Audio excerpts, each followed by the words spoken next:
அல்லேலூயா. கர்த்தருடைய நாமம் மகிமைப்படுவதாக. 62ஆம் சங்கீதம் 2ஆம் வசனம். அவரே என் கன்மலையும் என் இரட்சிப்பும் என் உயர்ந்த அடைக்கலமுமானவர், நான் அதிகமாய் அசைக்கப்படுவதில்லை. அல்லேலூயா. நம்முடைய ஆண்டவர் நமக்கு அடைக்கலமானவராய் இருக்கிறார். இந்த மாதத்திலே வாக்குத்தத்தமாக அடைக்கலமான கர்த்தர். அல்லேலூயா. நம்முடைய தேவனே நமக்கு அடைக்கலம். அடைக்கலம் என்று சொல்லும்போது என்ன அர்த்தம் என்று சொன்னால், அந்த அடைக்கலத்துக்குள் வந்துவிட்டால் அங்கு பயப்பட தேவையில்லை, குழப்பமடைய தேவையில்லை, அங்கு என்ன தேவை சந்திக்கப்படும் என்று அங்கே யோசனை தேவையில்லை, சந்தேகம் தேவையில்லை. அங்கே நிறைவாய் அங்கே ஆறுதல் அளிக்கப்படும். அல்லேலூயா. அப்ப நம்முடைய ஆண்டவரே நமக்கு அடைக்கலமாய் இருக்கிறார். அவர் சாதாரணமான அடைக்கலம் அல்ல. வேதம் சொல்லுகிறபடி என் உயர்ந்த அடைக்கலம். அப்படின்னா என்ன அர்த்தம்னா, நான் எதை இம்பார்ட்டன்ட் முக்கியத்துவப்படுத்துறதை விட என் வாழ்க்கையில ராஜாவாகிய நான், தாவீது இப்படி சொல்லுகிறார், ராஜாவாகிய நான் என்னுடைய அனுபவத்தில் நான் எதையெல்லாம் பாதுகாப்புன்னு நினைக்கிறேனோ அதை விட பெருசு யாருடைய பாதுகாப்பு? என் ஆண்டவருடைய பாதுகாப்பு. ஹல்லேலூயா. நான் எதெல்லாம் எனக்கு முக்கியம் நினைக்கிறேனோ அதை விட முக்கியம் என் ஆண்டவருடைய காரியம். எதெல்லாம் எனக்கு நான் அரண்னு நினைக்கிறேனோ, என்னுடைய படை பலங்கள், இதெல்லாம் விட என் ஆண்டவர் தான் எனக்கு அடைக்கலாம். ஹல்லேலூயா. அதைத்தான் அந்த அனுபவத்தில் அவர் சொல்லுகிறார், அவரே என் கன்மலையும் என் இரட்சிப்பும் என் உயர்ந்த அடைக்கலமுமானவர், நான் அதிகமாய் அசைக்கப்படுவதில்லை. அசைக்கப்படுவதில்லைன்னா என்ன அர்த்தம்? நான் ஒரு நாளும் எந்த விதத்திலும் தடுமாறுவதில்லை. ஆமென். அப்ப ஆண்டவர் நம்மை அவ்விதமாய் வைக்க விரும்புகிறார். ஒரு சில உதாரணங்களை, அடைக்கலம் என்றால் என்ன, வேதம் என்ன சொல்லுகிறது அடைக்கலத்தை குறித்து? பழைய ஏற்பாட்டிலே நீங்கள் என்னாகமத்தின் புஸ்தகத்திலே வாசித்து பார்த்தால் அடைக்கல பட்டணம் என்று ஒன்று இருந்தது. நான் ஏன் இதை ஒப்புமைப்படுத்தி சொல்ல விரும்புகிறேன் என்றால், அந்த அடைக்கல பட்டணம் என்று ஒன்று இருப்பது போலவே இப்பொழுது கர்த்தர் நமக்கு அடைக்கலமா இருக்கிறார். அல்லேலூயா. அப்ப இப்போ நம்ம எப்படி அந்த அடைக்கலத்துக்குள்ள வரணும், எப்படி செய்யணும் என்பதை நீங்கள் கவனியுங்கள். அந்த 35ஆம் அதிகாரம் முழுவதையும் நீங்கள் வாசித்து பார்ப்பீர்கள் என்றால், முழுவதுமாக அடைக்கல பட்டணத்துக்குள்ளே ஒரு மனுஷன் போய் எப்படி அவன் தேவனுடைய பாதுகாப்பை அல்லது அந்த சூழ்நிலையை பெற்றுக்கொள்வான் என்பதை குறித்து சொல்லப்பட்டிருக்கிற 11ஆம் வசனம் பாருங்க. கைப்பிசகாய் ஒருவனை கொன்று போட்டவன் ஓடி போயிருக்க அடைக்கல பட்டணங்களாக சில பட்டணங்களை குறிக்க கடவர்கள். கைப்பிசகாய், ஒரு சின்ன தப்பு நடந்து போச்சு, அந்த தப்புல எதிர்பார்ட்டி என்ன பண்ணிட்டாரு? ஆமா, செத்து போயிட்டாரு. இப்போ செத்து போன உடனே அந்த பார்ட்டி என்ன பண்ணுன்னா, இவரை தேடி வந்து வஞ்சனையாக பழி வாங்குதல். நீங்க தொடர்ந்து அதை 12ஆம் வசனம் பாருங்க. கொலை செய்தவன் நியாய சபையிலே நியாயம் விசாரிக்கப்படும் முன் சாகாமல் பழி வாங்குகிறவன் கைக்கு தப்பியோடி படிக்கு அவைகள் உங்களுக்கு. இது என்னதுன்னா, முறைப்படி உண்மையிலே அவன் மேல தப்பு தானா அப்படிங்கிறத கண்டுபிடிக்கிறதுக்கு முன்னால பாதிக்கப்பட்டவன் வந்து என்ன செஞ்சிடக்கூடாது? அவனை கொன்றக்கூடாது, அவனை எதிர்த்து அடிச்சிடக்கூடாது, அவனுக்கு எந்த சேதமும் பண்ணிடக்கூடாது. ஆகையினால அவன் எங்க வந்துடணுமா? அடைக்கல பட்டணத்துல வந்துடணும். என்ன ஸ்பெஷல்னா, அடைக்கல பட்டணத்துக்குள்ள வந்துட்டா வெளியே இருந்து யாரும் உள்ள வந்து அங்க ஒண்ணுமே செய்ய முடியாது. வெளியே இருந்து யாரும் உள்ள வந்து அங்க ஒன்றும் செய்ய முடியாது. இப்போ நாம எல்லாரும் யாரு அப்படின்னா, நாமும் அதே போல பாவத்தினால், நாமும் அதே போல அக்கிரமத்தினால் நாமும் இப்ப எப்படி செய்யறோம்னா, கைப்பிசகாய் கொலை செய்தவனை போல நாமும் அநேக நேரத்தில் கைப்பிசகாய் தேவனுக்கு பிரியமில்லாததை என்ன செஞ்சிடறோம்? செய்து விடுகிறோம். அப்போ செய்த நாம் தப்பிப்பதற்கு ஒரு வழி உண்டென்றால் அங்க நேரம் இப்ப எங்க வரணும்? அடைக்கல பட்டணத்துக்கு வரணும். இப்போ அவரே நமக்கு அடைக்கலம், அவரே நமக்கு அடைக்கலம். இப்ப நான் அவர்கிட்ட வந்துட்டேன்னா, இப்ப அவர் என்ன செய்யறாரு? நீ யாரு, என்ன தப்பு பண்ண, அப்படியா ஓரமா நில்லு. இல்லை, நம்ம எப்பேற்பட்ட, வேதம் சொல்லுகிறது நம்முடைய பாவம் எப்படி செவேர்னா என்ன அர்த்தம்? அவ்வளவு ரத்தாம்பர சிவப்பா இருந்தாலும் பஞ்ச போல எப்படி ஆக்கிடுறாராம்? ஒரு ஆமேன்னு சொல்லுங்களேன். அல்லேலூயா, அல்லேலூயா. பஞ்சை போல வெண்மையாக்கி விட்டுறாராம். அப்ப ரத்தாம்பர சிவப்பாய் நான் அடைக்கலம் தேடி போகும்போது, அந்த அடைக்கலத்திலே அவர் எனக்கு செய்கிற அந்த நன்மை இருக்கு பாருங்க, அதுதான் முக்கியம். அப்போ என் சிந்தையில் என்ன இருக்க வேண்டும்? எனக்காக என் ஆண்டவர் என்ன செய்கிறாராம்? எனக்காக அடைக்கலம் தந்து. தொடர்ந்து நீங்கள் 27ஆம் வசனத்தை பாருங்க. பழி வாங்குகிறவன் கொலை செய்தவனை அடைக்கல பட்டணத்துக்கு வெளியே கண்டுபிடித்து கொன்று போட்டால் அவன் மேல் இரத்த பழி. அப்போ இவன் என்ன பண்ணியிருக்கணும்னா, சுற்றிட்டு திரியக்கூடாது. வெளியே என்ன செஞ்சிடக்கூடாது? சுற்றிட்டு திரியக்கூடாது. இன்னைக்கு நிறைய நேரம் இப்போ நம்ம கொலை செய்தவனை சாத்தானாக வைத்துக் கொள்வோம். ஏனென்றால் திருடன் திருடவும் கொல்லவும் அழிக்கவுமே அன்றி வேறொன்றுக்கும் வரான். நானும் எதற்கு வந்திருக்கிறேன்? பரிபூர்ணப்பட. யோவான் சுவிசேஷம் 10ஆம் அதிகாரத்தில் இந்த வசனம் இருக்கு. அப்போ நானும் பரிபூர்ணப்படுத்த வந்திருக்கிறேன். நான் கொல்ல வரல. ஆனால் கொல்ல ஒருத்தன் இருக்கிறான். அவன் நம்மை கொன்று விட்டான். முதல் மனிதனாகிய ஆதாமை அவன் என்ன செய்து விட்டான்? கொன்று விட்டான். எப்படி கொன்றான்? எப்படி அவன் கொன்றான்? ஆண்டவர் சொன்ன சட்டத்தை மீறி, அதை மீறும்படி செய்து அவனை கொன்று போட்டான். மீறும்படி செய்து ஆண்டவர் சொன்னார், நீங்கள் இந்த பழத்தை சாப்பிடும் நாளில் என்ன ஆவீர்கள்? சாகவே சாவீர்கள். அப்ப இவர் சொல்றாரு, நீங்க சாவதில்லை, நீ சாவ மாட்டேன்னு சொல்லியே என்ன பண்ணி விட்டான்? சாவ அடிச்சுட்டான், கொன்னுட்டான். அந்த மரணம் என்ன செய்தது?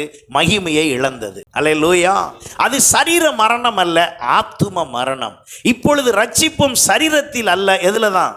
ஆத்துமாவிலே. அந்த ரட்சிப்பை காத்து கொள்வதற்கு இந்த சரீரம் பரிசுத்தமாய் வாழ வேண்டுமே ஒழிய ரட்சிப்பு எதுல வர்றதில்லை? ரட்சிப்பு எதுல வர்றதில்லை? சரீரத்தில் வர்றதில்லை. ஏனென்றால் வேதம் சொல்லுகிறது, ரோமர் 10:9 சொல்லுகிறது, ரட்சிப்பு உண்டாக வாயினால் அறிக்கை பண்ணப்படும். ஆனால் அந்த ரட்சிப்புக்கு ஆரம்பம் எங்க இருக்க வேண்டும் என்றால் உங்கள் இருதயத்தில் என்ன செய்யப்பட வேண்டும்? விசுவாசிக்க வேண்டும். உங்கள் இருதயத்தில் நீங்கள் விசுவாசித்தால் தான் என்ன வரும்? ரட்சிப்படும். உடம்புல இல்லை. இன்னைக்கு நிறைய பேர் உடல் அளவில் சபைக்கு வந்துட்டீங்க, இன்னும் எண்ணத்துல வரல, இருதயத்துல வரல, முழுசும் வரல. உங்களுக்கு சபை ஒரு அடைக்கல பட்டணம். அல்லேலூயா. சபை என்பது என்னதுங்க? ஒரு அடைக்கல பட்டணம். அடைக்கல பட்டணம்னு ஒன்று இருந்தால் அங்கே ஒரு இன்சார்ஜ் பர்சன் இருப்பார். அந்த இன்சார்ஜ் பர்சன் தான் நான். அல்லேலூயா. அந்த அடைக்கல பட்டணத்துக்குள்ள வந்துட்டா என்ன நடக்கும்னா, உங்களை ஒருவனும் தொட முடியாது. ஏன் தொட முடியாதுன்னா, சட்டம் அப்படிதான். ஆண்டவரே அந்த சட்டத்தை வச்சிருக்கார். தொடர்ந்து வாசிங்க, அங்க சொல்லப்பட்டிருக்கிறது 28 பாருங்க. கொலை செய்தவன் பிரதான ஆசாரியன் மரணம் அடையும் மட்டும் அடைக்கல பட்டணத்தில் இருக்க வேண்டும். பிரதான ஆசாரியன் மரணம் அடைந்த பின்பு தன் சுதந்திரமான காணியாட்சிக்கு என்ன தெரியுமா, ஒருத்தன் வந்து கொலை பண்ணிட்டான். அவன் இப்ப நேரம் எங்க வந்துட்டான்? அடைக்கல பட்டணத்துக்கு வந்துட்டான். இப்ப என் நாலேஜுக்கு தெரிஞ்சு ஒருத்தன் வந்திருக்கிறான். நம்ம யாரையும் இப்ப உதாரணம் சொல்ல முடியாது. இதுக்கு கொலை பண்ணிட்டு வந்துட்டான், இவனை வச்சுக்குவோம். இந்த நபர் கொலை பண்ணிட்டு வந்துட்டாரு. இப்ப அவர் கொலை பண்ணிட்டு வந்த உடனே அடைக்கல பட்டணத்துக்கு போறதுக்குனால யார்கிட்ட வரணும்? ஆசாரின்ட்ட வரணும். இப்ப நாளும் பாருங்க, திங்கக்கிழமையில இருந்து சனிக்கிழமை வரைக்கும் யாருமே என்கிட்ட வர்றதில்லை. நான் சும்மாவே தான் இருக்கேன். ஆனா அங்க என்ன செய்யணும்னா, எது எடுத்தாலும் எங்க தான் வரணும்? இப்பவும் அதே அனுபவம் இருக்கு, இப்பவும் அதே தான் இருக்கு. ஆனா நான் உங்களுக்கு கற்றுத்தரேன். ஒருவேளை இது வரைக்கும் செய்யலைன்னா செய்யுங்க. ஓகே, கொலை செய்ய சொல்லல, ஆசாரியனை சந்திக்கிற விஷயத்த. சரி, அப்ப இங்க என்ன நடக்குன்னா, இந்த நபர் அப்படி ஆன உடனே அடைக்கல பட்டணத்துக்கு போறதுக்கு முன்னால நேரம் யார்கிட்ட ஓடணும்? ஆசாரியன்ட்ட ஓடணும். ஓடி போய் என்ன சொல்லணும்னா, ஆசாரியனே, நான் என்ன பண்ணிட்டேன்? கைப்பிசகாய் ஒரு தவறு செய்துட்டேன். வேதம் அதில் கொலை என்று சொல்லப்பட்டது. ஏன்னா அந்த நாட்களில் ஆப்புன்னா என்ன பண்ணிட்டு இருந்தாங்க, அதனால அந்த கொலை பண்ணதை பற்றி சொல்லியிருக்குது. இப்போ உடனே நம்ம அதை யோசிக்க வேண்டாம். கொலைங்கிற இடத்துல நம்ம என்னவா வச்சுக்குவோம்? தவறு, பாவம் அப்படின்னு வச்சுக்குவோம்.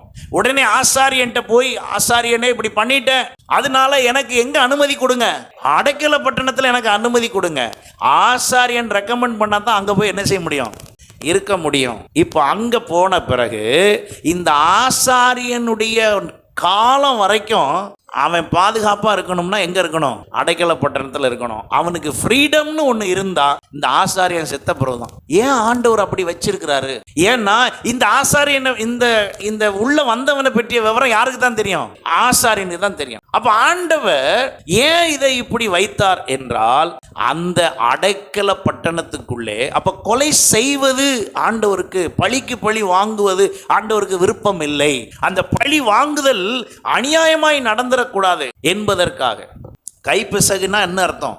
தெரியாம நான் அப்படி யோசிக்கல, இப்படி நடந்துரும்னு யோசிக்கல, ஆனா அப்படி என்ன செஞ்சிருச்சு, நடந்துருச்சு. அதுதான் கைப்பிசகாய். அப்ப ஆண்டவர் சொல்லுகிற விஷயம், கைப்பிசகாய் நடந்ததுக்கு போய் பழி வாங்குதலுக்குள்ள என்ன செய்யக்கூடாது, போகக்கூடாது. அவனுக்கு உணர வச்சு இது கைப்பிசகாய் நடந்தது, ஆகையினாலே நீ மன்னித்து விடுன்னு சொல்லி ஆசாரியன் யார்கிட்ட பேசுவாரு, கைப்பிசகா ஒருத்தன் கொண்டான் பாருங்க, அந்த பாதிக்கப்பட்டவனுடைய குடும்பத்தாருக்கு, பாதிக்கப்பட்டவனுடைய குடும்பத்துக்கு ஆசாரியன் போய் பேசி அவர்களை சமாதானப்படுத்தி அங்கே ஒரு சமாதானம் உண்டாக வைக்கிற ஒரு சூழ்நிலை தான் அடைக்கல பட்டணம். அல்லேலூயா. அப்ப இந்த அடைக்கல பட்டணத்தை தான் அவர் சொல்லும் போது இந்த இந்த இந்த உபாகமம் 33:27 பாருங்க, அனாதி தேவனே உனக்கு அடைக்கலம், அவருடைய நித்திய புயங்கள் உனக்கு ஆதாரம், அவர் உனக்கு முன்னின்று சத்துருக்களை துரத்தி அவர்களை என்ன செய்வார், அழித்து போடு என்று கட்டளையிடுவார். அப்ப ஆண்டவருடைய அடைக்கலத்துக்குள்ள நான் சரியாய் வர வேண்டும். நான் சரியா அவருடைய அடைக்கலத்துக்குள்ள வந்துட்டேன்னா எனக்கு வேண்டியது எல்லாம் அவர் செய்வார். அல்லேலூயா. இந்த உலகத்துக்குள்ளே நான் செல்வது, அங்கே திரும்ப திரும்ப பாவத்துக்குள்ளும் உலகத்துக்குள்ளே நான் செல்வது, திரும்ப திரும்ப தேவனுக்கு பிரியமில்லாததுமான காரியங்கள் நடந்து கொண்டே இருக்கிறபடியால் நான் நேரம் எங்க வந்துடணும், அடைக்கல பட்டணத்துக்கு வந்துடணும். இப்போ உங்க அடைக்கல பட்டணம் எது, திருச்சபை தான் அடைக்கல பட்டணம். அல்லேலூயா. அதுக்காக தான் ஒரு சபையை உண்டாக்கி அதுக்கு ஒரு ஆளை உலக வேலை செய்யாம இந்த வேலையை மட்டும் செய்யும்படி ஆண்டவர் நியமித்து அதை வைத்திருக்கிறார். அல்லேலூயா. வேதம் அதை தெளிவாய் சொல்லுகிறது. இயேசுவும் அதை செய்தார். இயேசு ஊழியம் செய்கிற வரைக்கும் அவர் தன்னுடைய தகப்பனாரோடு சேர்ந்து என்ன பண்ணிக்கிட்டு இருந்தாராம், வேலை செய்துட்டு இருந்தார். ஊழியத்துக்கு வந்த உடனே அதெல்லாம் என்ன பண்ணிட்டாரு, விட்டுட்டு அவர் அந்த வேலையெல்லாம் சரியாய் தேவன் பிதாவின் சித்தம் என்னவோ அதை செய்தார். ஹல்லேலூயா. இப்போ நானும் அது போல உலக வேலை எதையுமே என்ன செய்யறதில்லை. ஏனென்றால் முழுமையாக இந்த வேலையை செய்ய வேண்டும் என்பதற்காக. அதுதான் ஆசாரிய முறைமை. ஹல்லேலூயா. அப்ப ஊழியங்கள் பல உண்டு, ஊழியர்களும் பல உண்டு, ஊழியக்காரர்கள் என்று சொல்லுகிறவர்களும் பலர் உண்டு. ஆனால் வேலையை விட்டுட்டு இந்த வேலை தான் முக்கியம்னு வரும்போது தான் அந்த அங்கீகாரம் அங்கே வேதம் என்ன செய்கிறது, அங்கீகரிக்கிறது. சரி, அது ஒரு பக்கம் இருக்கட்டும்.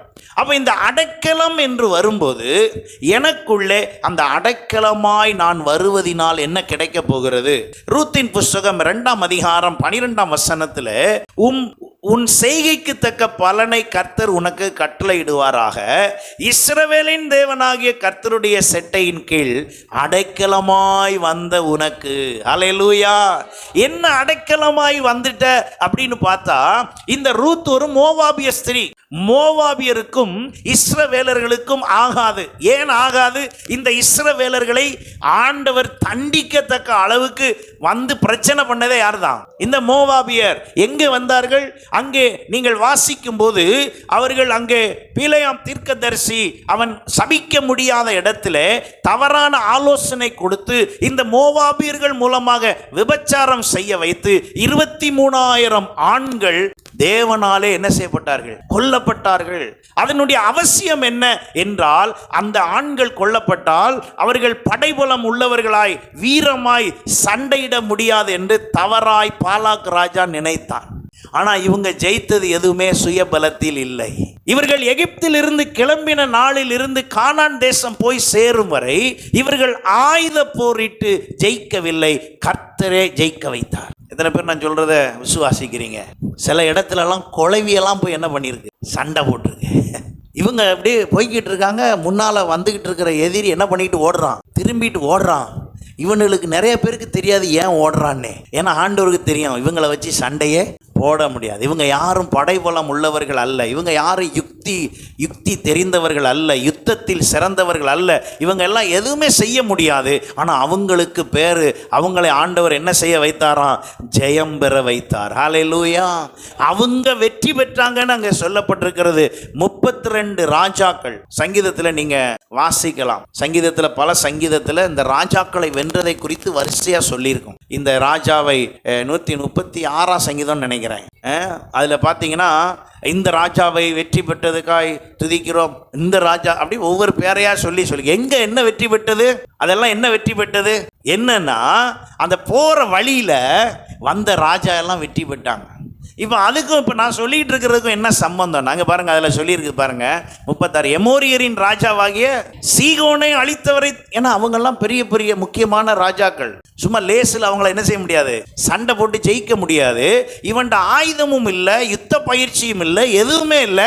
ஆனால் எல்லாம் அடிச்சு ஜெயிச்சுக்கிட்டு போயிட்டு இருக்காங்க. கர்த்தர் அப்படிதான் நம்மளையும் நடத்த விரும்புகிறார். அதனால தான் சொல்லுகிறார், உனக்கு விரோதமாய் உருவாக்கப்படும் எந்த ஆயுதமும் வாய்க்காத போ. நீங்கள் சும்மா இருப்பீர்கள், நான் உங்களுக்காக என்ன செய்வேன், யுத்தம் பண்ணுவேன். இன்னொரு இடத்துல எப்படி சொல்லிருக்காரு, நான் உங்களுக்காக வழக்காடும் தேவன். என்ன வழக்காடும் தேவன்? உங்களுக்கு பேச தெரியாது, நமக்கெல்லாம் பேச தெரியாது. அவர் என்ன செய்வாராம், பேசுவார். அதற்குத்தான் அவர் தம்முடைய பரிசுத்த ஆவியை அனுப்பி, வேதம் சொல்லுகிறது, நீங்கள் இன்னது ஜெபிக்கணும், இன்னது கேட்கணும்னு உங்களுக்கு தெரியாது. அதனால அவர் உங்களுக்காக என்ன செய்வாராம், வேண்டுதல் செய்வார். வாக்கு கடங்காத பெருமூச்சுகளோடு உங்களுக்காக வேண்டுதல் செய்வார். அப்படிப்பட்ட தேவனை நாம் ஆராதிக்கிறோம். அல்லேலூயா.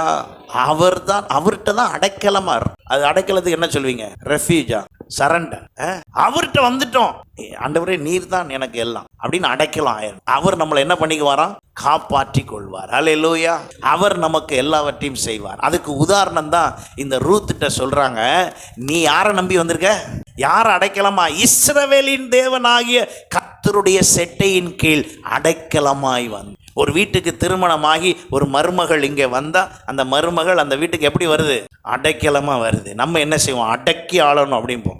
வீட்டுக்கு வந்த மருமகளை அடக்கி ஆளக்கூடாது, அதை அடைக்கலமாக வந்திருக்கு. அப்போ என்ன செய்யணுங்க, எல்லா செல்வாக்கு கொடுத்து பார்த்துக்கணும். ராமேன்னு சொல்லுங்களேன். ஆமாம், நிறைய பேருக்கு இது ஒத்துக்காது. நான் சொல்கிறது நிறைய பேருக்கு பிடிக்காது. பரவாயில்ல, பிடிக்காட்டாலும் வேதம் என்ன சொல்லுது அதை நான் சொல்லி தான் ஆகணும். ஆமேன். சில வீட்டிலலாம் சில பேர் கல்யாணமாகி வந்திருக்காங்க, இப்போ வரைக்கும் அடிமையாகவும் வேலைக்காரையும் தான் இருக்காங்க.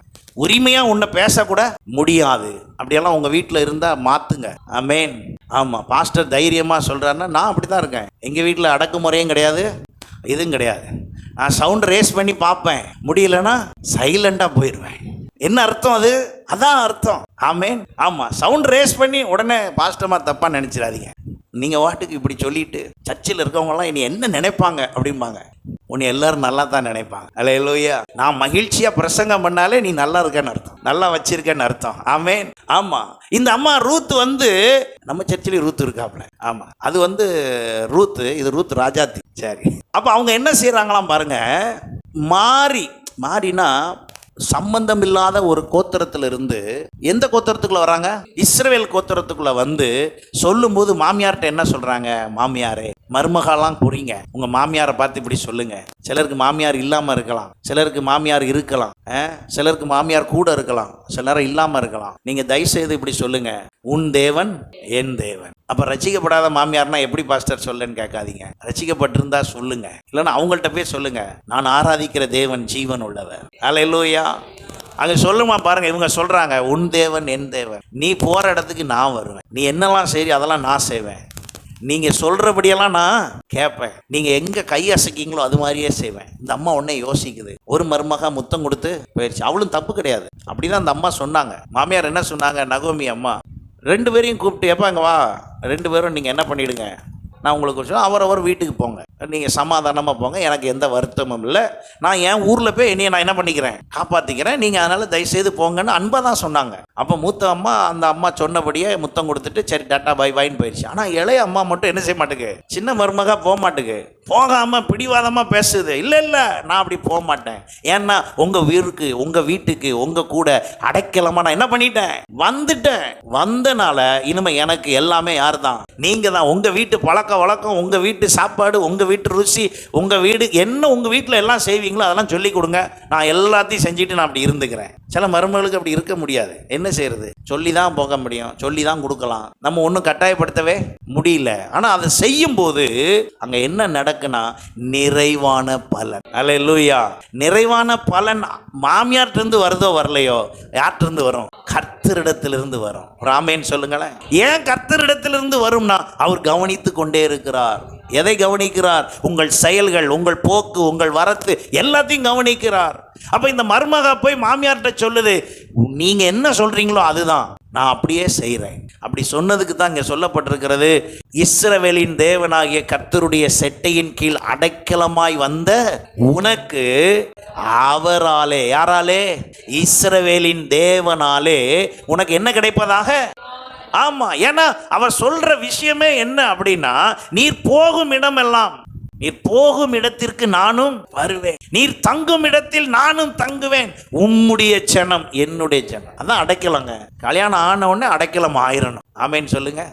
உம்முடைய தேவன் என் தேவன். நீங்க யாரை ஜெபம் பண்றீங்க? அந்த ஆண்டவர் தான் எனக்கு. அப்படி நீங்க வந்துட்டீங்களா? சிலர் நம்முடைய சபையிலையும் சிலர் அப்படி வந்திருக்கீங்க, சந்தோஷம். உங்க தேவன் தான் என் தேவன். அல்லேலூயா. அப்படி வந்த உங்களை கர்த்தர் ஆசீர்வதிப்பார். ஏன் அப்படி சொல்றேன்னா, அந்த அடைக்கலம்ங்கிறது ரொம்ப முக்கியம். இந்த அடைக்கலத்தை தேடி வந்த அவர்களை கர்த்தர் ஒரு நாளும் கைவிடவே மாட்டார். அநேக வசனங்கள் உண்டு. நீதிமொழிகள் 29:25 சொல்லுகிறது, கர்த்தரை நம்புகிறவனையோ உயர்ந்த அடைக்கலத்தில் என்ன செய்வான்? வைக்கப்படுவான். இப்படி நான் நிறைய வசனங்களை சொல்லிக்கொண்டே போகலாம். அப்ப யாரை ஆண்டவர் இந்த அடைக்கலத்திலே வைக்கிறார்? 91ஆம் சங்கீதம் சொல்லுகிறது, நான் கர்த்தரை நோக்கி, நீர் என் அடைக்கலம், என் கோட்டை, என் தேவன், நான் நம்பி இருக்கிறவர் என்று சொல்லு. தாவீதுடைய வார்த்தை நீங்க கவனிச்சு பார்த்தீங்கன்னா, அந்த அடைக்கலம்ங்கிற வார்த்தையை தாவீது சங்கீதத்துல அடிக்கடி என்ன பண்ணிருப்பாரு? சொல்லியிருப்பார். ஏன்னா அந்த அடைக்கலம்ங்கிறது என்னன்னா, செட்டில்மெண்ட் மாதிரி. ஒரு தடவை உள்ள போயிட்டா எல்லாம் பீஸ்ஃபுல் ஆயிடும், எல்லாம் சமாதானம் ஆயிடும். அதுக்கப்புறம் அங்க வேற பிரச்சனைக்கே வேலை இல்லை. அப்ப என்ன செய்யணுமா பாருங்க, அந்த அடைக்கலத்துக்குள்ள எதுக்கு எடுத்தாலும் அந்த அடைக்கலத்துக்குள்ள வந்துடணும். அப்ப அங்க சொல்லப்பட்டிருக்குது பாருங்க, 69ஆம் சங்கீதம் 29ஆம் வசனம் பாருங்க, நானோ சிறுமையும் துயரமும் உள்ளவன், தேவனே உம்முடைய ரட்சிப்பு எனக்கு உயர்ந்த அடைக்கலமாவதா. என்னது அடைக்கலங்க? அவருடைய ரட்சிப்பு. நீங்க எல்லாம் ரட்சிக்கப்பட்டீங்களா அப்படின்னு கேட்கிறோம் உங்களை. அந்த ரட்சிப்பு என்னதா இருக்கிறது? அடைக்கலமா இருக்கிறது. ஏன்? நீங்க ரட்சிக்கப்பட்டாலே அடைக்கலத்துக்குள்ள வந்ததாக அர்த்தம். நீங்க ரட்சிக்கப்பட்டதனுடைய முகாந்திரம் என்ன? நீங்க ரட்சிக்கப்பட்டதனுடைய விசேஷம் என்ன? நீங்க ரட்சிக்கப்பட்டதினால் இப்ப எங்க இருக்கீங்க? அடைக்கலத்தில் இருக்கிறீர்கள். அல்லேலூயா. அவருடைய அடைக்கலத்தில் இருக்கிற நீங்கள் ஒரு நாளும் அசைக்கப்படுவதில்லை. அவருடைய அடைக்கலத்தில் இருக்கிற நீங்கள் ஒரு நாளும் எதிலும் குறைவுபட போவதில்லை. அப்ப இந்த ரட்சிப்பை நான் வேகமாக உங்களுக்கு சொல்லி புரிய வைக்க விரும்புகிறேன். அப்ப இந்த ரட்சிப்புக்குள்ள நான் வந்ததுனால எனக்கு அடைக்கலம்னா, இந்த ரட்சிப்பு எனக்கு எப்படி இருக்கிறது? ஏன்னா ரட்சிப்பு தான் அடையாளம். அடைக்கலத்துல வந்ததுக்கு முதல் அடையாளம் என்னதுங்க? ரட்சிப்பு. இந்த ரட்சிப்புல நான் எப்படி இருக்கிறேன்? பிலிப்பியருக்கு எழுதின நிருபம் 2ஆம் அதிகாரம் 12ஆம் வசனம் பாருங்க. ஆதலால் எனக்கு பிரியமானவர்களே, நீங்கள் எப்பொழுதும் கீழ்ப்படிந்து இருக்கிறபடியே நான் உங்களுக்கு சமீபமாய் இருக்கும்போது மாத்திரமல்ல, நான் தூரமாய் இருக்கிற இப்பொழுதும் அதிக பயத்தோடும் நடுக்கத்தோடும் உங்கள் ரட்சிப்பு நிறைவேற. முக்கியம் இதுதான் பாருங்க. ரட்சிப்புல வந்தது உண்மை, ஆனா அந்த ரட்சிப்பு என்ன செய்யணுமா? நிறைவேற வேண்டும். இன்னைக்கு நிறைய பேருடைய ரட்சிப்பு கேள்விக்குறியா இருக்கு. உங்க ரட்சிப்பு நிறைவேற வேண்டும். Work out your salvation. உங்களுடைய ரட்சிப்பை குறித்து நீங்கள் அனுதினமும் அதுக்கு என்ன செய்யணுங்க? வேலை செய்யணும். இதெல்லாம் ரொம்ப முக்கியம். ரட்சிப்புக்குள்ளே நீங்கள் சரியாய் வேலை செய்யலனா அந்த ரட்சிப்பை இழந்து போவீர்கள். அப்ப ரட்சிப்பு நிறைய நேரம் என்ன செய்யப்பட போகுது? இழந்து போகப்படுகிறது. அப்ப உங்களை ஆண்டவராகிய இயேசு தம்முடைய கிருபையினாலே அவர் உங்களை ரட்சித்தார். தம்முடைய மிகுந்த கிருபையினால் அவர் ரட்சித்தார். அதை நிறைவேற பிரயாசப்படுங்கள் என்று சொல்லி 13ஆம் வசனம் சொல்லுகிறது, ஏனெனில் தேவனே தம்முடைய தயவுள்ள சித்தத்தின்படி விருப்பத்தையும் செய்கையையும் உங்களில் உண்டாக்குகிறவராய் இருக்கிறார். நீங்க பிரயாசப்படுறது, உங்க ரட்சிப்பு நிறைவேற பிரயாசப்பட்டீங்கன்னா அவரே உங்க விருப்பத்தையும் செய்கையும் என்ன செய்வாராம்? நல்லபடியா செய்வார். உங்கள்கிட்ட எவ்வளவு விருப்பம் இருக்கு, எவ்வளவு செய்கை இருக்கு, அதெல்லாம் சரியா வருதா, ஒழுங்குக்கு வருதா அப்படின்னா இல்லை. அதை செய்யணும்னா உங்க ரட்சிப்பு நிறைவேற நீங்க என்ன செய்யணும்? பிரயாசப்படணும். என்ன நீங்க ஒர்க் அவுட் பண்றீங்க உங்க சால்வேஷனுக்கு? உங்க ரட்சிப்பு நிறைவேறுவதற்கு என்னெல்லாம் செய்றீங்க? ஒவ்வொருத்தரையா கேட்டா சொல்வீங்களா? உங்க ரட்சிப்பு நிறைவேற நீங்கள் என்ன செய்து கொண்டு இருக்கிறீர்கள்? காரணம், இந்த ரட்சிப்பு சாதாரணமாய் வரவில்லை. எபேசியர் 2:8 சொல்லுகிறது, கிருபையினாலே விசுவாசத்தை கொண்டு ரட்சிக்கப்பட்டீர்கள். இது உங்களால் உண்டானது அல்ல, இது தேவனுடைய ஈவு. ஒருவரும் பெருமை பாராட்டாதபடிக்கு இது கிரியைகளினால். அப்படின்னா என்ன அர்த்தம்? நான் இதை செஞ்சேன் அதனால ரட்சிப்பு வந்தது, அதை செஞ்சேன் அதனால ரட்சிப்பு வந்தது, நான் ஒரு 10 மணி நேரம் முழங்கால் போட்டே நின்ன இப்படிலாம் சொல்லதுக்கு இல்லை. அவர் கிருபையாய் ரட்சித்தார். ஆமென். ரட்சிப்பு இலவசமாய் வந்தது. ரட்சிப்பு எப்படி வந்தது? எனக்கு கர்த்தர் இலவசமாய் கொடுத்தார். நான் அந்த ரட்சிப்பில் எப்படி இருக்கிறேன்? நம்ம நிறைய நேரம் குறுக்கு வழியில தான் ஆண்டவர்கிட்ட எல்லாத்தையும் வாங்க பார்க்குறோம். அதனால நிறைய நேரம் கிடைக்காது. சரியான ரூட்ல போங்க, நிரந்தரமான ஆசீர்வாதத்தை கர்த்தர் தருவார். அல்லேலூயா. அப்போ அந்த அடைக்கலத்துக்குள்ள கரெக்டாக வரணும். அதற்கு முக்கியம் என்னவென்றால் ரட்சிப்பு ரொம்ப முக்கியம். ஏன்? அந்த ரட்சிப்பு நான் ஒரு நாளும் அதை இழந்து போகாதபடி, அதை நான் சரியாய் பிரயாசப்பட்டு அந்த ரட்சிப்பு நிறைவேற நான் ஒவ்வொரு நாளும் என்ன செய்யணுங்க? என் ரட்சிப்பின் செயல், இன்னைக்கு நான் ரட்சிக்கப்பட்டிருக்கேங்கிற நிச்சயம் எனக்குள்ள இருக்குதுன்னா என்னுடைய அனுதின செயல் ரட்சிப்பை நிறைவேற்றுகிறதா இருக்க வேண்டும். அப்பந்தான் நான் எதுக்குள்ள வந்திருக்கேன்னு அர்த்தம், அடைக்கலத்துக்குள்ள. வாசியுங்கள் யாக்கோபு நிருபம் 1ஆம் அதிகாரம் 21, 22 வசனங்களை வாசிக்கும்போது இப்படி சொல்லுகிறது. ஆகையால் நீங்கள் எல்லாவித அழுக்கையும் கொடிய துர்க்குணத்தையும் ஒழித்துவிட்டு உங்கள் உள்ளத்தில் நாட்டப்பட்டதாயும் உங்கள் ஆத்துமாக்களை ரட்சிக்க வல்லமை உள்ளதுமாய் இருக்கிற வசனத்தை சாந்தமாய் ஏற்றுக்கொள்ளுங்க. அப்ப இந்த ரட்சிப்பை நான் எப்படி ரட்சிப்பு நிறைவேற பிரயாசப்படலாம்னா எது மூலமா தான்? வசனத்தின் மூலம். என் ரட்சிப்பு நிறைவேறணும்னா எப்படி செய்யறது? என் ரட்சிப்பு நிறைவேறணும்னா நான் என்ன செய்யறது அப்படின்னா அது எங்க இருக்குங்க? வசனத்துல தான் இருக்கு. அப்ப என் ரட்சிப்பு வல்லமை உள்ளதாய் இருக்கிற வசனத்தை சாந்தமாய். அப்ப நான் ஒவ்வொரு நாளும் எனக்குள்ள இருக்கிற அழுக்கு, என் ரட்சிப்பு நிறைவேறணும்னா நிறைவேறுதலுக்கு நான் ஒர்க் அவுட் பண்ணும்போது அதுக்குள்ள இருக்கிற அழுக்கெல்லாம் அது என்ன செய்யப்படணும்? எடுக்கப்படணும். ரெண்டாவது, துர்க்குணத்தையும் ஒழித்து விட்டு உங்கள் உள்ளத்தில் நாட்டப்பட்ட ரட்சிப்பு இப்போ எங்க இருக்கு?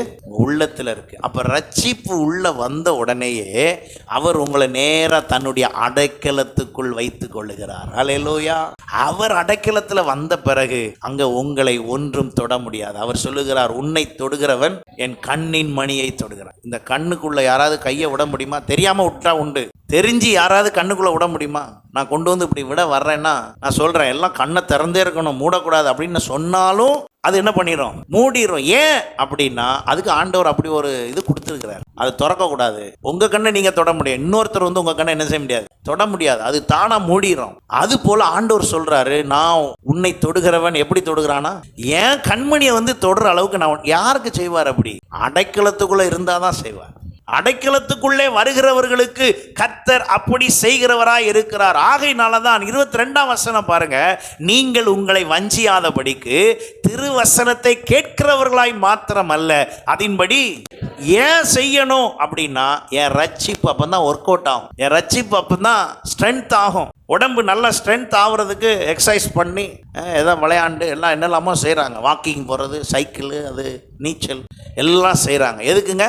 இந்த உடம்பு என்ன செய்யணும்? ஃபிட்டாக இருக்கணும், நல்லா இருக்கணும், சரியாக இருக்கணும், கரெக்டாக இருக்கணும், வியாதியெல்லாம் வந்துடக்கூடாது. நம்ம சிந்திக்கிறோமா இல்லையா? அது மாதிரி தான் ரட்சிக்கப்பட்ட நம்ம எல்லாரும் என் ரட்சிப்பு என்ன செஞ்சிடக்கூடாது? இழந்துடக்கூடாது. என் ரட்சிப்பு ஸ்ட்ரென்த் ஆகணும், என் ரட்சிப்பு நல்லா ஸ்ட்ராங்காக இருக்கணும், என் ரட்சிப்பு உறுதியாக இருக்கணும். அதைத்தான் சொல்லியிருக்குது, என் ரட்சிப்பு நிறைவேற பிரயாசப்படுங்க. என் ரட்சிப்பு கரெக்டாக இருக்குதா?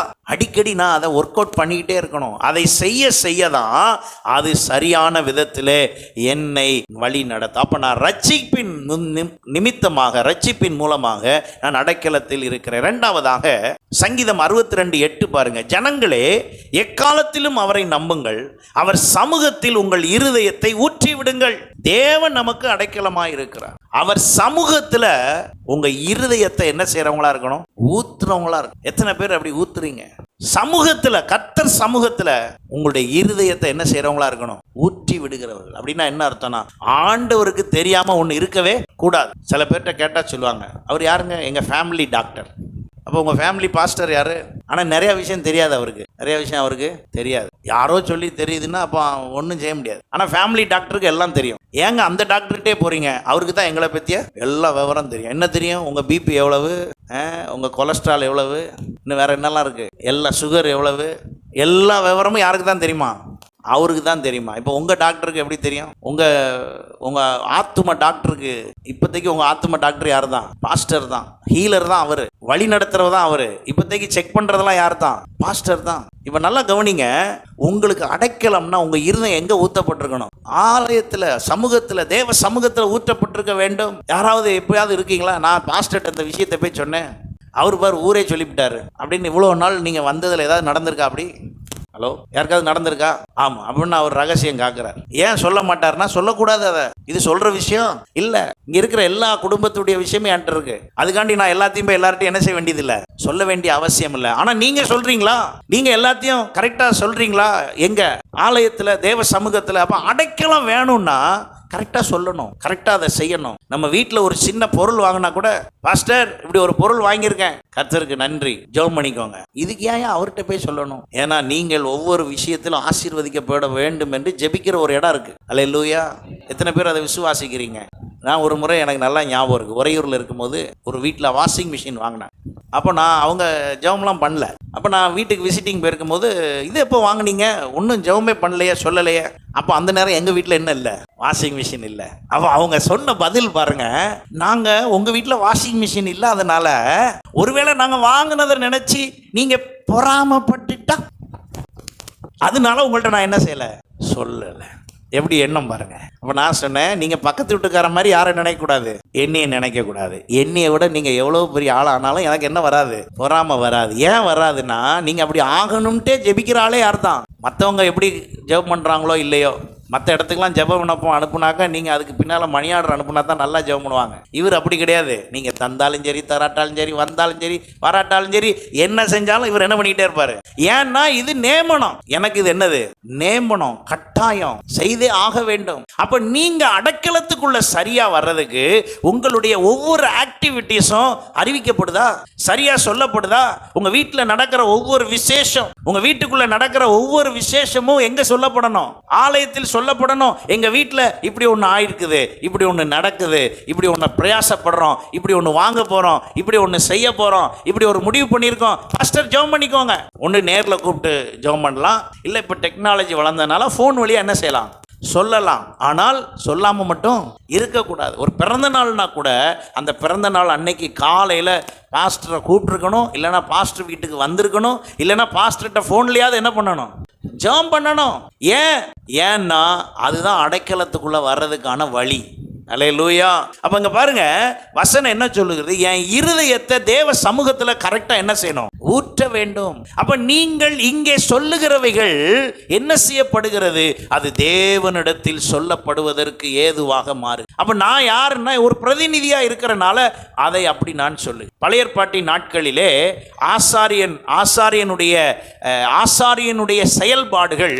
ஆசாரியனுடைய செயல்பாடுகள் எல்லாம் மாம்ச ரீதியாக இருந்தது. இப்பொழுது ஆசாரியன் அல்ல, ஆசாரிய அழைப்பு. இப்ப பழைய ஏற்பாடு மாதிரி நான் யார் கிடையாது. பழைய ஏற்பாட்டு முறைமைப்படியான ஆசாரியன் இல்லை. நல்லா கவனிச்சுக்கோங்க. பழைய ஏற்பாட்டு முறைப்படி ஆசாரியனோ தீர்க்கதரிசியோ யாருமே, நியாயாதிபதியோ ராஜாக்களோ இப்ப என்ன கிடையாது. இப்ப பழைய ஏற்பாட்டு முறைமைப்படியான தீர்க்கதரிசி இல்லை. அப்ப யார் இருக்கா? இப்பொழுது இருப்பது எல்லாமே தீர்க்க தரிசன அழைப்பும் அபிஷேகமும் வரமும் பெற்றவர்கள் தான். அவர்களை தீர்க்கதரிசி என்று சொல்லாதபடி வரம் பெற்றவர் என்று தான் சொல்ல வேண்டும். அல்லேலூயா. அப்ப அப்படி சொல்லிக்கிறாங்களே, அது தப்பா சொல்லிக்கிறாங்க. வேதத்தில் அப்படி ஒரு உதாரணம் இல்லை. வேதத்திலே பழைய ஏற்பாட்டின் முறைமைப்படி இருக்கிறது போல இப்பொழுது பரிசுத்த ஆவியானவர் நமக்குள்ளே தந்தருளப்பட்ட பிறகு அப்படி ஒரு உரிமையோடு செயல்பாடு இல்லை. அல்லேலூயா.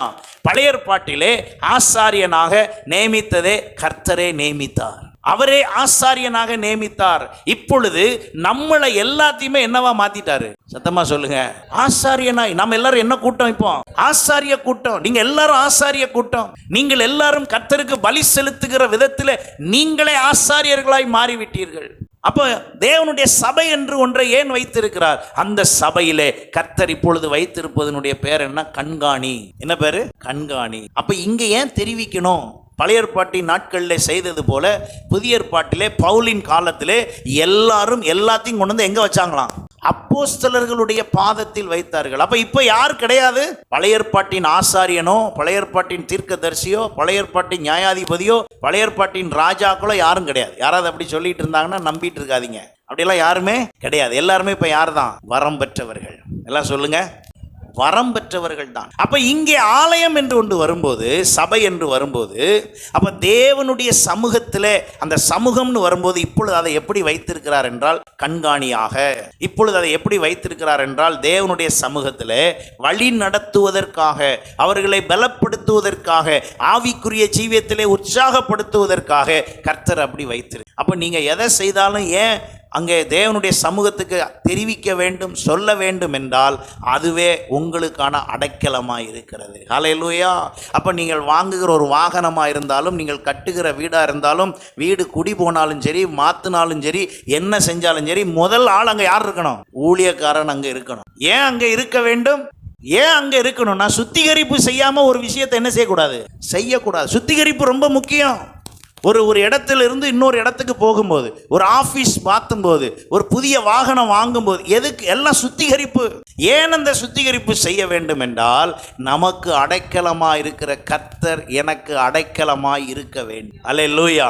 அந்த அடைக்கலத்துக்குள்ள நான் சரியாய் இருக்க வேண்டும். அப்போ என் வீட்டில் பிறக்கிற குழந்தையா இருந்தாலும், அதுக்கு பேர் வைக்கிறதா இருந்தாலும், அதை செயல்படுத்துறதா இருந்தாலும், எல்லாமே அங்கே ஒரு ஆளை நிறுத்துறதுக்கு கர்த்தர் பிரதிநிதியாக என்ன பண்ணிட்டாரு? வச்சிட்டார். அப்போ என்ன அர்த்தம்? அப்போ நான் அடைக்கலத்துக்குள் வருவதற்கு என்னுடையது எல்லாம், என் இருதயம் எல்லாம் எங்கே ஊற்றப்படணும்? இப்போ உங்கள் இருதயம் என்றால் என்ன அர்த்தம் என்றால், சில நேரத்தில் உங்களுக்குள்ளே சில விஷயம் இப்படி இருக்கலாம். பாஸ்டர், நான் இதை செய்யணும்னு ரொம்ப நாளாக பிரயாசப்பட்டுட்டு இருக்கேன். அப்போ அதுக்காக கூட சேர்ந்து ஜெபிக்கிறதுக்காக உங்கள் இருதயம் எங்கே ஊற்றப்பட்டிருக்க வேண்டும்? தேவ சமூகத்தில் ஊற்றப்பட்டிருக்க வேண்டும். நான் தேவ சமூகத்தையும் என்னையும் சேர்த்து சொல்லலை. தேவ சமூகம் என்பது தேவன் உங்களிடத்தில் கேட்பது. நான் சொல்வது சபையிலே நீங்கள் போதகரோடு சொல்வது, அதுவும் தேவ சமூகத்தில் சொல்லப்படுவதற்கு அடையாளமாக இருக்கு. அல்லேலூயா, அல்லேலூயா. அப்போ ஒரு விஷயத்தை நல்லா புரியுங்க. உங்களுக்கு அடைக்கலமாய் கர்த்தர் இருக்க விரும்புகிறார். அந்த அடைக்கலம் இரண்டாவதாக எதினால் வருகிறது? இருதயத்தில் உள்ளதை ஊற்றுவதினால். அங்கே சொல்லப்பட்டிருக்கிறது, அன்னாள் தன் இருதயத்தில் இருந்த எல்லாத்தையும் எங்க போய் ஊற்றினாளாம்? கர்த்தருடைய சந்நிதியில போய் ஊற்றினாள். அவ ஊற்றதை பார்த்து அங்க இருக்கிற ஆசாரியன் கூட தப்பா புரிகிற அளவுக்கு அவ என்ன பண்ணிட்டு இருக்கா? ஊத்திட்டு இருக்கா. ஆனால் விஷயம் என்ன? அதற்கு ஏலி, சமாதானத்துடனே போ. 17ஆம் வசனம் பாருங்க, 1 சாமுவேல் 1:17. சமாதானத்துடனே போ, இஸ்ரவேலின் தேவனிடத்தில் கேட்ட உன் விண்ணப்பத்தின்படி அவர் உனக்கு. இப்படி ஒரு வார்த்தை சொல்லி அனுப்பணும். உங்க வீட்டுக்கு வந்து அப்படிப்பட்ட வார்த்தை என்ன செய்யணும்? சொல்லணும். தேவனுடைய வார்த்தை உச்சரிக்கப்பட வேண்டும். உங்களுடைய வீடுகளில் அடிக்கடி அதை செய்து கொண்டே இருக்க வேண்டும். காரணம் என்ன? கர்த்தர் அந்த அடைக்கலத்தை அப்படி வச்சிருக்கிறார். அல்லேலூயா. அதுக்காகத்தான் ஒரு வேலையும் செய்யாம, உலக வேலை செய்யாம இந்த வேலையை செய்யறதுக்கு உட்கார்ந்துட்டு. ஏன் நான் சொல்றேன் அப்படின்னா, உலக வேலை செய்துட்டு ஊழியம் செய்றவங்க நிறைய பேர் இருக்காங்க. அவர்கள் எல்லாரும் ஊழியம் செயல்படுத்துகிறார். ஆனால் தேவன் வைத்திருக்கிற இந்த சபையின் ஊழியம் அது அல்ல. சபை ஊழியம்னா என்ன செய்யக்கூடாது? உலக வேலை செய்யக்கூடாது. செய்யாம முழுமையாய் அர்ப்பணித்து செய்கிறவர்களாய் இருக்க வேண்டும். அதன் மூலமாகத்தான் அதை செய்ய முடியும். மூன்றாவதாக வேகமாக சங்கீதம் 91:14 பாருங்க. மூன்றாவதாக எப்படி அடைக்கலத்தில் வைக்கிறார் என்றால், அவன் என்னிடத்தில் வாஞ்சையாய் இருக்கிறபடியால் அவனை விடுவிப்பேன், என் நாமத்தை அவன் அறிந்திருக்கிறபடியால். அவனை எப்படி வைப்பானா? உறைந்த அடைக்கலம். மூன்றாவதாக அவரை குறித்து நாம் அறிகிறபடியினால் அவர் என்னை எப்படி வைக்கிறாரு? உயர்ந்த அடைக்கலத்தில். அப்ப எனக்கு ஒரு அடைக்கலம் வரணும்னா அவரை பத்தி நான் என்ன செய்யணும்? அறியணும், தெரியணும், எனக்கு புரியணும். என் ஆண்டவர் எனக்கு இந்த விஷயத்துல இப்படி எல்லாம் உதவி செய்வார். என் ஆண்டவர் இந்த விஷயத்துல எனக்கு அப்படி இப்படி எல்லாம் எனக்கு செய்ய அவர் ஆயத்தமா இருக்கிறாருங்கிறது எனக்கு என்ன செய்யணும்? புரியணும். ஏன் எந்த விஷயமா இருந்தாலும், ஒரு முறை ஒருவருக்கு சரீரத்தில் ஒரு உபாதை. அப்பொழுது அவரிடத்துல, நான் இதை சொல்றதை நீங்க யாரும் தப்பா நினைச்சுக்காதீங்க. அப்போ அவருடைய சரீரத்தில் இருக்கிற அந்த பலவீனத்தை நான் சொன்னேன், நீங்கள் எந்த இடத்தில் பலவீனமோ அந்த இடத்தை தொட்டு நீங்க என்ன செய்யுங்க? ஆண்டவர்கிட்ட ஜெபம் பண்ணி. அப்போ அவர் அதை என்ன சொல்லுகிறார் என்றால், அந்த நபர் என்ன சொல்லுகிறார்கள் என்றால், அவருடைய சரீரத்தில் ஆண்டவர்கிட்ட போய் அவ்வளவு இதா என்னவா இதை போய் சொல்லி ஆண்டவர் முன்னால் அப்படியெல்லாம் செய்யலாமா? ஆண்டவர் முன்னால் அதெல்லாம் செய்யலாமா அப்படின்னு என்கிட்ட பதில் பேசுறார். இப்ப நான் சொன்னேன், இல்ல, நீங்க அப்படி என்ன செய்யலாம்? ஜெபம் பண்ணலாம். இன்னொருவர் தொட்டு தான் என்ன செய்யக்கூடாது? ஜெபம் பண்ணக்கூடாது. நீங்களே உங்களுடைய உபாதையில, உங்களுடைய பிரச்சனையில நீங்களே ஆண்டவரிடத்துல தொட்டு, உங்க உடம்புல எங்க வேணாலும் தொட்டு, எதை வேணாலும் ஆண்டவர்கிட்ட சொல்லி, எந்த உறுப்பை பற்றியோ, என்னுடைய சரீரத்தின் அவயவத்தை பற்றியோ எதை வேணாலும் ஆண்டவர்கிட்ட என்ன செய்யலாம்? சொல்லி ஜெபம் பண்ணலாம் அப்படின்னு நான் சொன்னேன். அவரு என்ன பாஸ்டர், ஒரு மனுஷன்ட்டே நம்ம அதெல்லாம் பேச மாட்டோம், ஆண்டவர்கிட்ட போய் எப்படி பேச? அவனை அவரை கூப்பிட்டு சொன்னேன், எங்க வாயா, இந்த முடியில இருந்து உள்ளங்கால் வரைக்கும் படைச்சதே யார் தான்? அவர் தான். அதை டிசைன் பண்ணதே யார் தான்? அவர் தான். அதனால அவருக்கு எல்லாம் தெரியும், எல்லாத்தையும் அவர்கிட்ட என்ன செய்யலாம், சொல்லலாம். இப்போ இது அவருக்கு என்னது தெரியாம இருந்துச்சு, இப்படி ஒன்று சொல்லலாம், இப்படி எல்லாம் ஆண்டவர்கிட்ட ஜெபிக்கலாம் அப்படின்னு தெரியாம இருந்துச்சு. உங்களுக்கு ஒன்று சொல்லி தரேன் பாருங்க. மனுஷனா இருக்கிற எல்லாருக்கும் என்ன வருது, எல்லா சிந்தையும் வருகிறது. எத்தனை பேர் ரெடியா இருக்கீங்க, நான் சிந்திக்கிறதெல்லாம் படமா வர்ற மாதிரி ஒரு டிவி மாட்டிக்கலாம்னு இருக்கேன். பாஸ்டர் என் தலையில மாட்டுங்க பாஸ்டர் அப்படின்னு யாராவது இருக்கீங்களா? யாராவது மாட்ட விடுறீங்களா? யார் மாட்ட விடுறா? படம் சும்மா கலர் கலரா ஓடுது, எப்படி மாட்ட என் தலையில மாட்டுங்க பாஸ்டர். மாட்டின உடனே அங்க நம்ம என்னெல்லாம் சிந்திக்குமோ அது அப்படியே பிக்சரா வருமா? பரவாயில்லையா? ஏன் மாட்ட முடியாது? ஏன்னா நம்ம எல்லாரும் யாரு? சத்தமா சொல்லுங்க. மாம்சத்தில் இருக்கிற மனுஷன். நம்முடைய எண்ணங்கள், சிந்தைகள், யோசனைகள் இதெல்லாம் அப்படி மாற்றி மாற்றி எங்கே தான் போவோம், எல்லாம் அப்படி இப்படி போகத்தான் செய்யும். அதை ஒழுங்குபடுத்துறது தான் வேத வசனமும் பரிசுத்த ஆவியானவர். ஏன் பரிசுத்த ஆவியானவர்கிட்ட வரணும்? ஏன் எனக்கு வசனமும் பரிசுத்த ஆவியானவரும் உள்ள கிரியை செய்ய இதெல்லாம் என்ன ஆக்கப்படும், கண்ட்ரோல் ஆக்கப்படும். வசனம் அப்படித்தான் சொல்லுகிறது. அப்ப நான் அவரை அறிகிற அறிவின் மேன்மை எனக்குள் வர வர நான் அந்த அடைக்கலத்துக்குள் இருக்கிறேன். அல்லேலூயா. அப்ப நான் அவரை அறிகிறபடினாலே அவர் எனக்குள்ளே. உதாரணமாக யோவான் 10ஆம் அதிகாரத்தில் அவர் சொல்லுகிறார் 4ஆம் வசனத்திலே, ஆடுகள் அவன் சத்தத்தை அறிந்திருக்கிறபடியால் அவனுக்கு பின் செல்லுகிறது. ஒரு மேய்ப்பன் என்றால் அந்த ஆடு அந்த மேய்ப்பனுடைய சத்தத்தை என்ன செய்திருக்கிறது, அறிந்திருக்கிறது. ஒரு நாள் யூடியூப்ல நான் ஒரு வீடியோ பார்த்தேன். நிறைய கோழி வளர்க்காங்க, அது மலையிலெல்லாம் மேய்ஞ்சிட்டு இருக்கு. இவர் அந்த வீட்டு எஜமான் வெளியே நின்று ஒரு சவுண்டு கொடுத்தார். சவுண்டு கொடுத்த அடுத்த வினாடியில அங்க இருந்த அவ்வளவு கோழியும் பறந்து வேகமா எங்க வந்துருச்சு, அவர்கிட்ட வந்துருச்சு. அவர் மேலேயே விழுது, அவராலேயே நிக்க முடியல. அவர் மேல விழுந்து அவரே கீழே விழுற அளவுக்கு பறந்து பொத்து பொத்துன்னு எல்லாம் இறங்குது. என்ன காரணம்? அதே இடத்துல இன்னொருத்தரை வச்சு சத்தம் கொடுத்தாங்க, அதே சத்தம், ஒரு கோழியும் வரல. அதே சவுண்டு, சேம் சவுண்டு. என்ன வித்தியாசம்? யாருக்கு தான் தெரியும்? அது கோழிக்கு தான் தெரியும். அது போல தாங்க எத்தனை சத்தம் வந்தாலும் உங்கள் தேவனுடைய சத்தம் உங்களுக்கு அறிந்திருக்கு. நீங்கள் அதை சரியாய் அறிந்திருக்க வேண்டும். அந்த சத்தம் அறிந்திருப்பீர்கள் என்றால் நீங்கள் செய்வதெல்லாம் தேவ சித்தமா தான். இன்னைக்கு சத்தம் சரியா புரியல.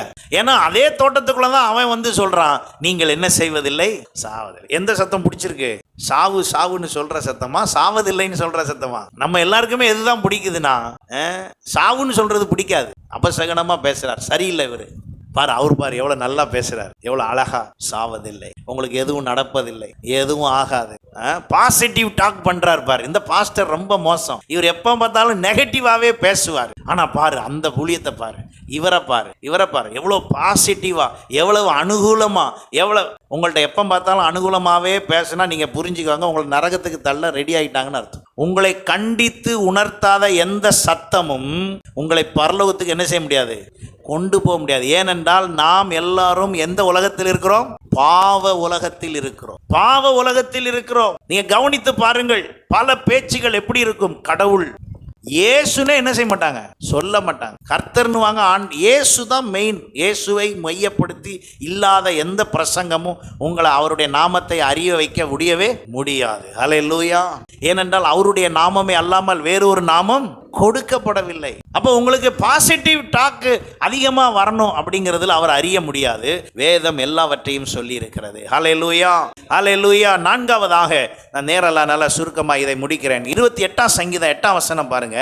கர்த்தர் அவர்களுடைய பலன், அவரே தாம் அபிஷேகம் பண்ணினவனுக்கு அரணான அடைக்கலமான. 4ஆவதாக அபிஷேகம் பண்ணப்பட்டவனுக்கு அவர் எப்படி இருக்கிறார்? அடைக்கலமா இருக்கிறார். சாதாரண அடைக்கலம் அல்ல, அரணான அடைக்கலம். அரணான என்றால், அரண் என்றால் ரொம்ப ஸ்ட்ராங் பில்டிங், அதை மிஞ்சி வரவே முடியாது. அப்படிப்பட்ட ஒரு அடைக்கலத்தை கர்த்தர் தருகிறார். அதற்கு நமக்கு என்ன தேவையா? அபிஷேகம் தேவை. அப்ப முதல்ல எனக்கு ரட்சிப்பு இருந்தால் அடைக்கலம் உண்டு. 2வது, என் இருதயத்தை தேவ சமூகத்திலே ஆசாரியனோடு போதகரோடு கலந்து பேசி செயல்படுத்துவதினால் அடைக்கலம் உண்டு. 3வது, நான் அவருடைய நாமத்தை, அவரை அறிந்திருக்கிறபடியால் அடைக்கலம் உண்டு. 4ஆவதாக, அவருடைய அபிஷேகத்தின் மூலமாய் எனக்கு என்ன உண்டு? அடைக்கலம் உண்டு. எப்படி அந்த அபிஷேகத்தினால் எப்படி அடைக்கலம் என்றால், அந்த அபிஷேகம் எனக்குள் வரும் பொழுது அந்த அபிஷேகம் என்னை என்ன செய்கிறது என்றால் அவருடைய பாதையில் நடத்துகிறது. ஹல்லேலூயா. அப்ப பரிசுத்த ஆவியானவருடைய அபிஷேகம் ரொம்ப முக்கியம். அதனாலதான் இந்த வாரத்தில் நீங்க இந்த அபிஷேகத்தை குறித்து அறிந்து கொள்ள இந்த வாரம் நீங்க இரவு அந்த ஜெபத்தில் கலந்து கொண்டால் உங்களுக்கு அது புரியும். அல்லேலூயா. அங்கே சொல்லப்பட்டிருக்கிறது, இந்த அபிஷேகம் பண்ணினதின் மூலமாக ஒரு அடைக்கலம். அவரே தம்முடைய பரிசுத்த ஆவியினால் என்ன செய்யறாராம்? முத்திரை போடுகிறார். ஆவி என்னும் அச்சாரத்தை நமக்கு என்ன செய்கிறாராம்? கொடுத்திருக்கிறார். ஆவி என்னும் அச்சாரம். இந்த ஆவியானவருடைய இந்த அபிஷேகத்தினால் உங்களுக்கு என்ன உண்டாகிறது? ஒரு அடைக்கலம் உண்டாகிறது, ஒரு புரொடெக்ஷன் உண்டாகிறது. வேதம் சொல்லுகிறது, சத்துரு வெள்ளம் போல வரும்போது பரிசுத்த ஆவியானவர் என்ன செய்வாராம்?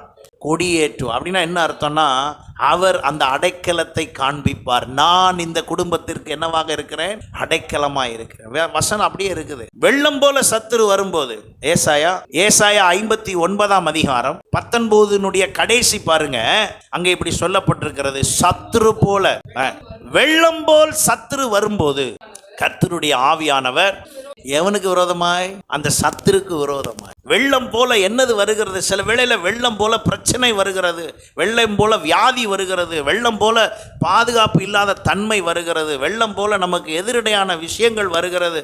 சில சூழ்நிலைகள் நமக்கு தலைக்கு, சில பேர் சொல்றேன், என் பிரச்சனை எதுக்கு மேல போயிடுச்சு? தலைக்கு மேல போயிடுச்சு. அப்படின்னா என்ன அர்த்தம்னா, வெள்ளம் போயிடுச்சுன்னு அர்த்தம். வெள்ளம் தான் தலைக்கு மேலே போகும், தண்ணி சாதாரணமாக இடுப்புகளை தான் ஓடும். வெள்ளம் வந்தால் என்ன செய்யும்? அளவே தெரியாது, அப்படி ஓடும். ஆனால் இங்கே வேதம் சொல்லுகிறது, வெள்ளம் போல சத்துரு வந்தாலும் அவர் உங்களுக்காக என்ன செய்வாராம்? கொடி அசை. உங்களுக்காக அவர் ஏற்கனவே அதை செய்து கொண்டு இருக்கிறார். அப்படி ஆனால் உங்களுக்குள்ளே அபிஷேகம் வரும்போது உங்களுக்கு அது அரணான அடைக்கலமாய் இருக்கும். ஹல்லேலூயா.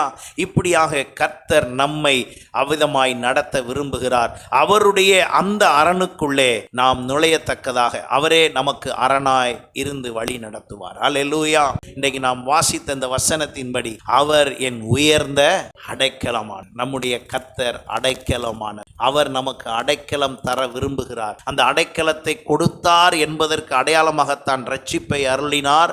அவருடைய அபிஷேகத்தை கொடுத்திருக்கிறார். அவருடைய ரட்சிப்பின் மூலமாக நாம் அவருடைய அந்த அடைக்கலத்துக்குள்ளே நிறைந்திருக்கிறோம். அவருடைய நாமம் உயர்ந்திருக்கிறது. அதை அறிகிறபடினால் அந்த அடைக்கலத்துக்குள் நம்மை வைத்திருக்கிறார். நாம் இன்னும் அறிந்து கொள்வோம், இன்னும் அபிஷேகத்தில் நிறைவோம், அவருடைய அடைக்கலத்தில் நிறைந்திருப்போம். அடைக்கலத்துக்குள் இருக்கிற உங்களுக்கு எல்லாம் அனுகூலமாய் கர்த்தர் மாற்றி தருவாராக. இந்த வசனங்களின் மூலம் கர்த்தர் தாமே உங்கள் ஒவ்வொருவரையும் ஆசீர்வதிப்பாராக. God bless you.